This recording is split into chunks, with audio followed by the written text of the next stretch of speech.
Ti hun chuan ro pui takin kan leng to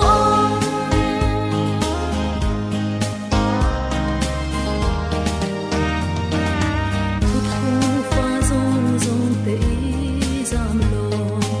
le hi chatuan ram a thing lo a chak na cho tin a ral me ke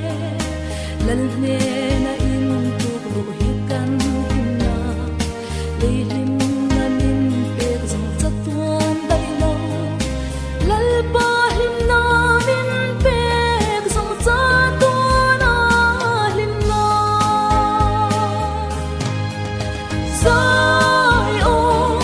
Zion ram nuam kan khen hun nga cha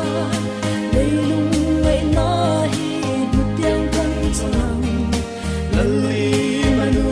e la ang chu no ma lim lim kan le sa to anga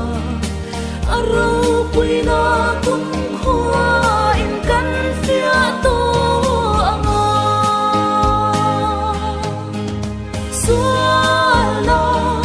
sual na min ti tu zong zong hi kan thu noya kan da to anga an cha tuan hun tur kan re sa kan chu ti hun chuan ro pui takin kan le to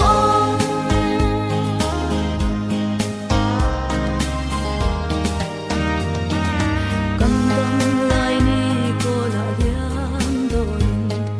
ti sanat na de ma ila kan zam long he le thale ra ya kan tlan tu chu an lung ti kan she si le nat na in le thuam a li hung min van thuam ro pui thuam in lim ten kan la le ngang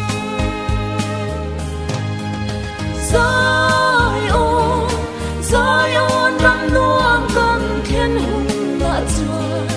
lei lung ngai na hi nu tiang kan chang lali manu e la ang chu no ma lim lim kan le sa to anga aro pui na kum khua in kan fia to anga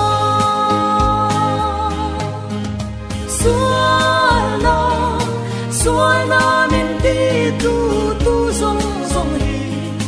kan thu noya kan da to anga an cha tuan hun tur kan re sa kan chu ti hun chuan ro pui takin kan le to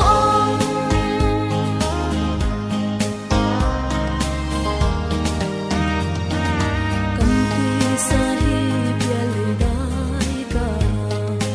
thamang zalin lo tham ralin mit tui den tra pin kan in chen thi ma se thala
man ro pui